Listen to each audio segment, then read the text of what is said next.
Okay, and let's start off with this video of a Mavuika build and like artifact guide. So I haven't done one of these in a while, so it's gonna be the first one of 2025 of again like of this year. So um, let's just get straight into it. And to those who have not checked out my Mavuika polls, it's on my YouTube channel. So go hit that subscribe bell, hit the subscribe button, hit the notification bell, and drop it on the comment if you guys ever have won your 50/50s or anything, or even in this video if you want. So let's just get into it, shall we? So if we get the newest gen, saying new addition to the roster of the Archons, one of the new six is Mavuika, the most anticipated character that we all have been waiting on uh, in patch 5.3, which is now. So, and she looks gorgeous, very, very gorgeous. Mine's at level 90, so it's gonna be a little different to those who have. But like, if just to generalize at level 90, like you want your attack is to you want to prioritize your attack mainly. So if you want to make her as a um, yeah, just prioritize your attack really. So that's all. That's all that really matters. But for her weapon of choice, of course, it's her signature weapon, 1,000 of Blazing Suns. Her crit at max level, crit rate 11%, so flat out 11%. And then from the substat, or whoa, whoops, from the from the long list of freaking of dialogue, or not dialogue, of text, literally right here, the stats basically. So from sunset resides the dawn, gains scorching brilliance effects when using this elemental skill or burst. You have an increased crit damage increase of 20% in attack, increase of 28 for 6 seconds. This only triggers everyone's 10 seconds, for every 10 seconds. While it's active, duration is increased by 2 seconds, and for normal and charge attacks will deal elemental damage. This effect can be triggered only once every second, and as the duration increase is 6 seconds. Additionally, when the equipping character is in the Night Soul's Blessing state, Scorching Brilliance effects are increased by 7%, and its duration will not, um, not continue down when the equipped character is off field. So you have an increase. You have basically when you use your skill or her burst, you have an increase in crit damage by 20% and an increased attack of 20% for 6 seconds.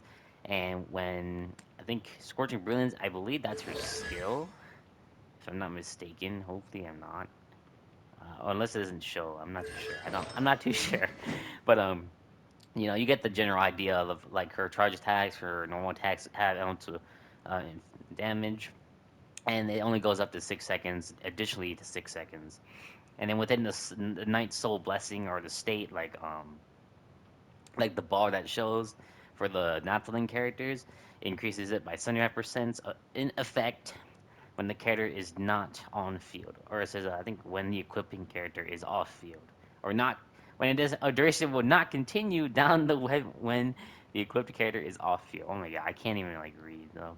It's like that. You have your options for free to play. Obviously, if you are willing to go for the weapon, then this is her best in slot. Obviously, 1,000 Blazing Suns.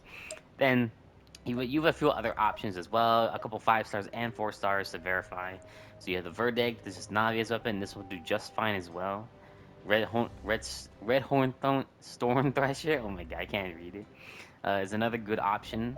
Wolves Gravestone is another good option as well. So you have about 3 options there. If you don't have the 1,000 Blazing Suns, or if you don't want to pull for the weapon, that's fine.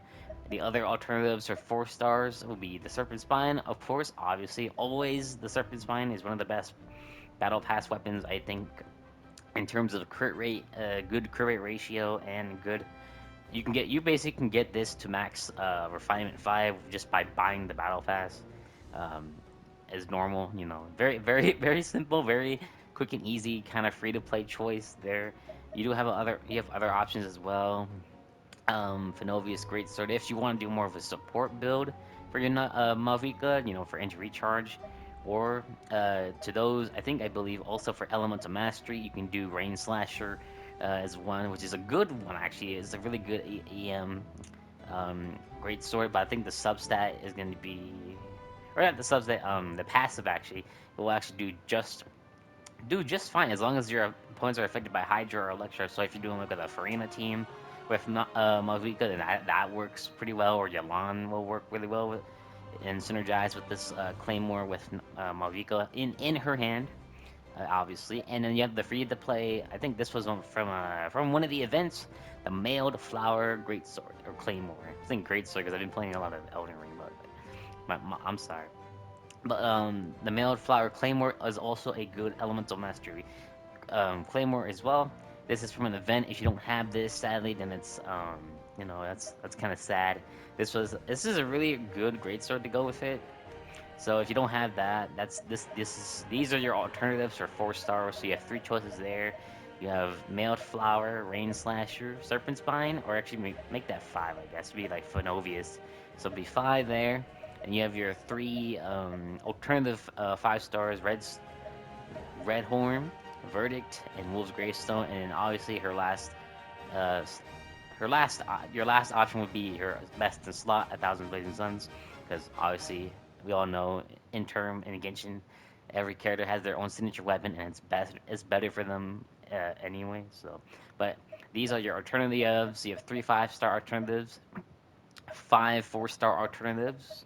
One, two, three, four there, three here, plus one that be that. So you have about a couple of choices um, and stuff. So you could do that as well. So let's just go on from there. Go for artifacts. Her best in slot artifact right now is the Codex, Obsidian Codex. If you're gonna go for to build her as a DPS, if you want her to be more of a support-oriented unit, you could go for the Scroll of the Hero of Cinder is another good artifact set. So probably these two are probably your best choice overall. Just generally, because if you want to prioritize Mavuika more as a DPS, you want to focus on crit rate, crit damage, EM, attack percent is probably best for substats, and then for just generalizing your sands, your goblet, and your circlet, I suggest probably maybe for your sands, probably crit damage, crit rate, depending on your ratio, and then your goblet and your sands. You could go for pyro damage. You could opt for pyro damage goblet if you like. But I'm seeing that a lot of people are going for just general like attack, just full on attack. Pyro is an option though. If you want to do that as well, you can, just to do some more fire damage, pyro damage. But generally, I think a lot of people are going for I believe attack. Oh no, actually no, never mind. Uh, right here is the recommended set. Actually, they are going for pyro damage bonus as the thing. I just had attack just because that's all I had. I didn't know whether it would be better to have pyro damage or attack percent. So, but if you want to look at the combination recommendations, a recommendation of combinations, set combinations. My fault. I can't read. And 82% are probably people are going for a full-on DPS Malvika, obviously. So if you don't know what to run for artifact sets for a recommendation, just press up on the D-pad for PlayStation, or whatever button is on for you for PC, Xbox. Then just look at the recommendations, and they will tell you what stats and then what main stats you want. So, but generally, it really does. It really just really depends on you if you want attack or you want pyro. So, but if you want to stick to the recommended stuff, then pyro damage would be your best choice. It seems by 86% of people. And then you have your tag, obviously, and then your flat HP, your flat tag, and then your crit rate, crit damage. Seems like everyone's opting for crit damage mostly because of her. Seems like if you have a good crit rate ratio, then yes, go for it. So there's that as well. So yes, so that's her set bonus. Her codex is the Obsidian Codex is her main DPS if you want main DPS Mavrika, or if you want a sub support DPS sub support, then Cinder of the Scroll of the Hero of City. Oh my God, Scroll of the Hero of Cinder City is your second option for support sub support Mavrika.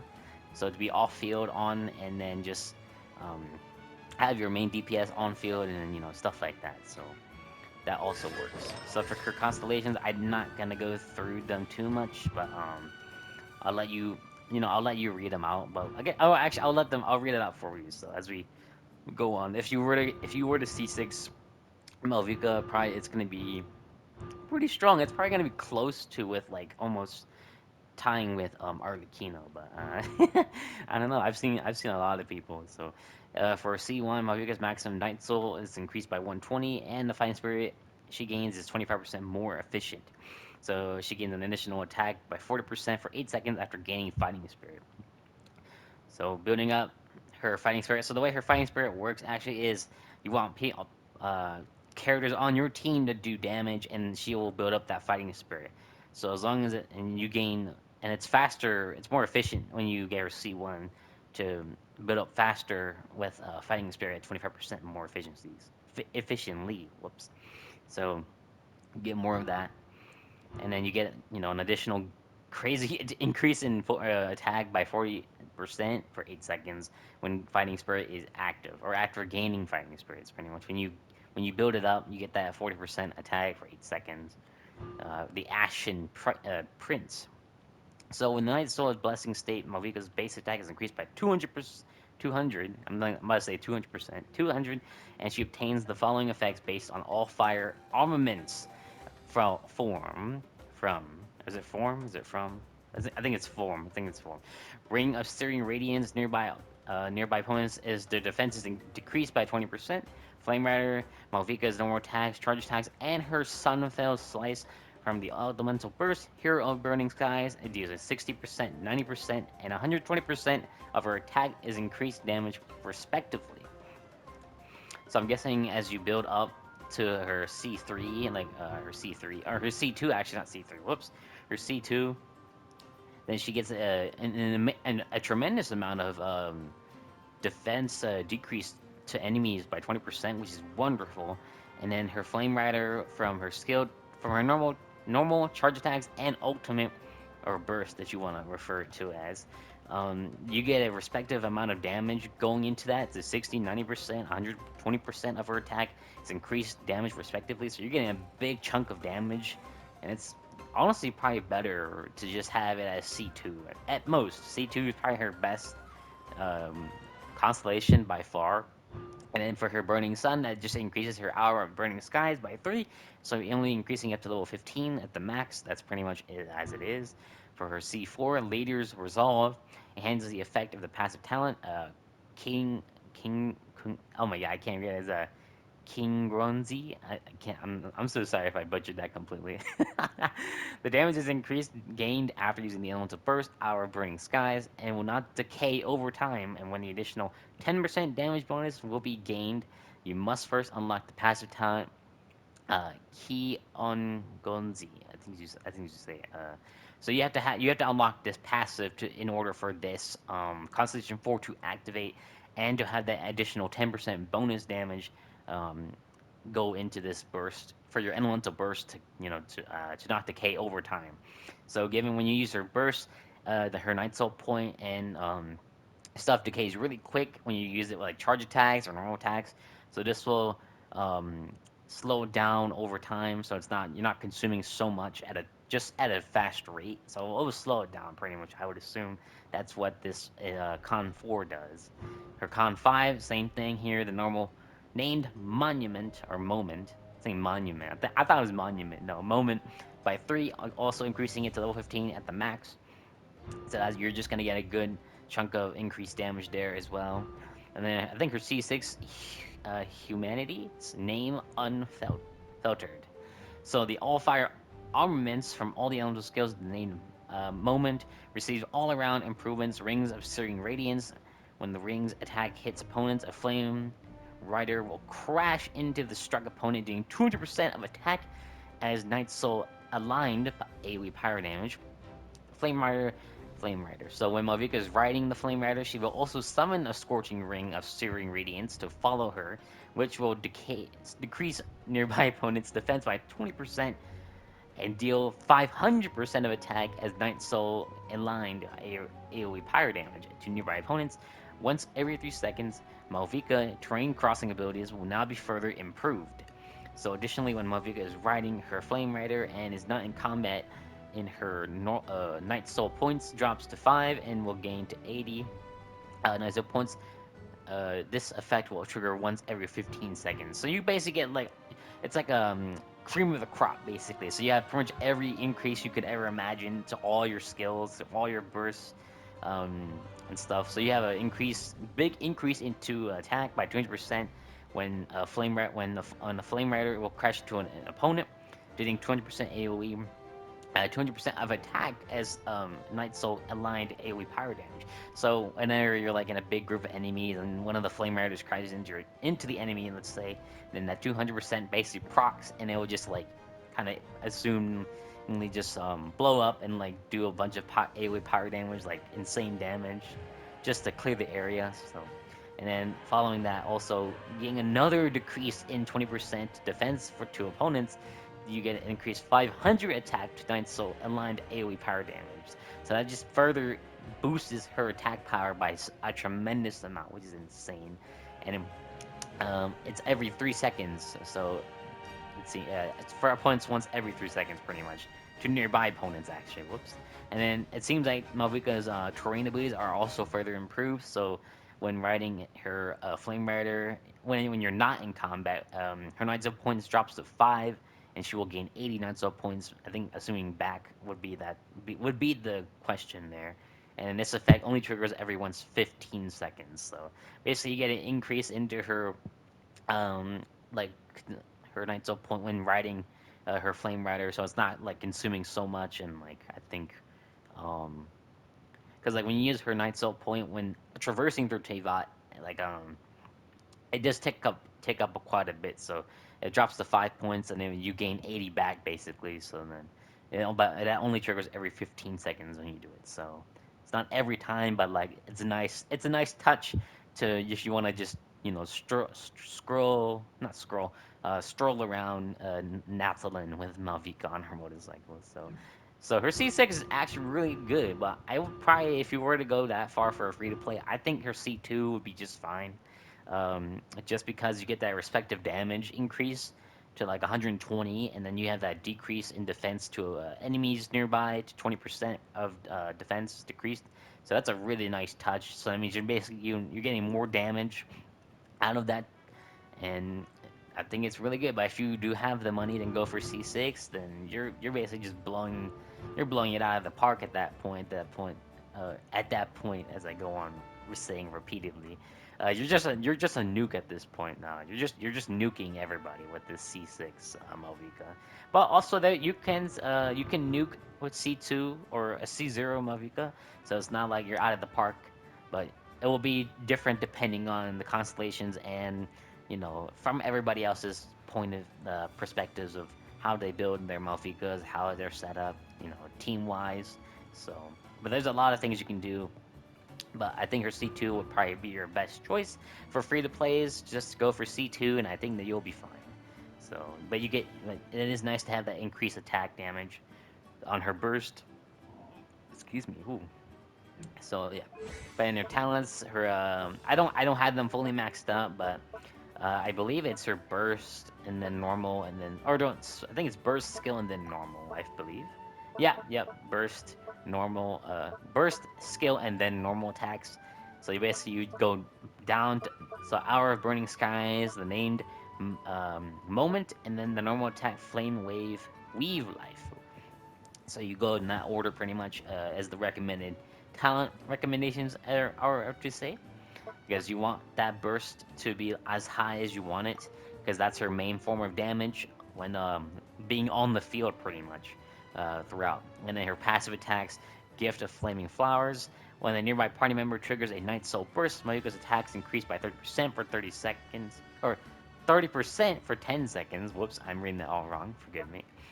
And this is her other passive talent that I mentioned earlier that I couldn't pronounce properly. So, probably to those who can pronounce better than I can, then thank you. So, after using her Elemental Burst, our Burning Skies, every point of Fighting Spirit present when it is used increases the damage that its current active party members deal by 0.2%. The maximum increase obtainable this way is 40%, and this effect lasts 20 seconds, decaying over time. this duration until it reaches 0.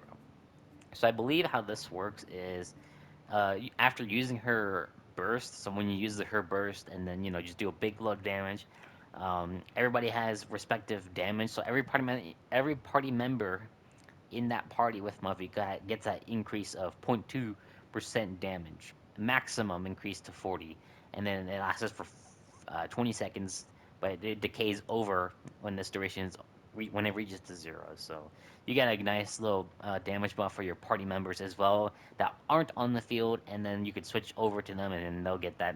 I would assume get that 0.2% damage, and then that 40% obtainable that way, lasting 20 seconds, and then so on. And then her other talent, Night Realm's Gift, Exhaust Mode. Basically, this just reduces the Night Soul points, so that's not when you're switching between all Natsulen characters. The Night Soul transmission, it doesn't like burn through so much. And then I think down here, yeah, movements mode caused by certain talents in a certain height in the air. Switching to Mavuika will trigger the following. Mavuika enters Night Soul Blessing state, that obtains 50% of her maximum Night Soul points.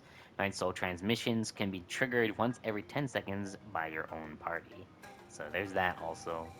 And then her other passive talent, Night's Shattering Radiance. The party's Night Soul transmission cooldown is decreased by 20%. So if you want to be a more around movement based kind of team exploration, then that is a nice touch for your team for Malvika having be there to decrease the Night Soul transmission cooldown by 20%, which is a um, massive W, massive thumbs up to those who wanted to traverse the map faster and just have some fun. So that's all there for your build and for your guide. For her teams, however, we'll go through that as well for Malfuka. So for her teams, you can basically run like you can have this team setup. This is what I run. You can run Malvika, Shalonen, Bennett, and Farina. That's one team there. You can have if you want to swap Farina for Yalan, you can do that as well. So that'd be two. So you would 新しい have 情報でも聞きに Malvika, 行きましょう Shalonen, Bennett, Yalan. Well, what happens if you don't have Shalonen? So you can substitute Shalonen for sucrose. So you can have sucrose, Bennett, Elon, or sucrose, Bennett, and Farina. Sucrose is still one of the best 4 stars out there. If you have a Kazuha, you can subside sucrose or Kazuha. So you have a lot of team mixing up. You can do a lot with Malvika's teams. It's very flexible in many ways, more than one. So you have like 3 teams there. That's 4, I believe. If you swap Milan with Farina, so that's 4, and then you have Kazuha, same thing there. That'd be 6 because it's 2 each. So you have like 6 teams there, and then you can do like some other like really fun teams if you want. If you don't want to be like you can do a lot of fun teams. You can do an Archon team. That's like 7. You can do a full-on Archon team if you like. You can have Mavuko, 何か用です Ryan, か Zhongli, and Nahida. So you can do them as well if you want to just have some fun. Generally, if I can find Mahita. また So you 見 can 識 kind を of just run a 広め full られそう Archon ね team if you want. You can do that as well. That's a fun team. It's not gonna be, meta defining obviously, or just like big damage otherwise. But this is a fun team if you want to just mess around with. So that's one of them as well. Um, but or if you want to do like a Raiden, I think Raiden Bennett, and then I think like Shalonen, you can do them as well. That's another team, so that's like what, 8, I believe. So you can there's a lot of traversal and like I think traversal, a lot of like flexibility with Malvika's teams. Probably just mainly to vape and melt teams. You want like big damage. That's probably gonna be your main source of damage and team comps. So yeah, if you don't have Shalonen, you can go for Sucrose. If you don't have sucrose but have Kazuha, you can substitute that. You can substitute sucrose for your Kazuha because Kazuha, of course, is still good at what he does best. さっさと片付け Because ち I ゃう mean, obviously, he's still at the top. I think Shalonen is probably tied close, but I think as slightly better, just because she can be almost on any team. Or actually, both of them can be on the same team. Or you can do like Shalonen, Sucrose, and like Bennett. Or if you want to do like a mono pyro team, you can do Malvika, Shalonen, Xiangling and Bennett, and you know what I mean. Like if you don't have Shalonen, do Sucrose. If you don't Sucrose, you can do um, what's his Kazuha. Oh my god, I can't remember. But like yeah, you have a lot of choices to build teams with Malvika, 絶対に足は given 引っ she 張らな is い the Pyro Archon. で And if き you る want 限り again, if you want big damage, then do a Melt team because it's the multiplier for Melt teams is by 2.2 times. I think it's yeah 2.0 or 2 times, and then for Hydros it's like 1.5 as the multiplier. 楽しい旅になると So いいね yeah, that's really it. But I run this team just for what I have. I might, or if you don't have or Sit Lolly's also another character. I almost forgot to mention her, given she's also on the banner with Malvika. So um, her best in slot team would be like Malvika, Shalonen, Bennett, and Sitlali. Then I guess for free to players, if you don't want to pull for Sitlali, it would probably be Farina as your substitute, or Diona. Diona is also a really good one because her C6, giving you increased EM to 200 for all party members for about I think 8 seconds. But also you can do Yalan. She has also another one. So free to plays would be for your your buffers or your sub DPS would be Farina, Yalan, Diona. And then to those who have Sitlali, then yes, put Sitlali in there as well, because that is probably her best in slot team member and also her buffer pretty much. So you have a lot of versatility with Malvika's team, but to those who have Sitlali, then you're gonna have more of a better um, time with more damage and uptime probably. But vape teams still work, and having your C6 Diana also might come in help if you want to just do nuking, just nuke a bunch of bosses and Tavot and stuff. So um, yeah, but that's about all I have for Malvika's build and her guide basically. I haven't done one in a while, so this is one I have come back to. This is one for 2025 of the year. So I hope you guys did enjoy it. If you guys want more guides like this, let me know down in the comments. Hit that subscribe button, hit that notification bell if you guys want more stuff like this. Let me know down in the comments what your Malvika teams are. And yeah, I hope you guys did enjoy it, and I will see you all next time. Bye.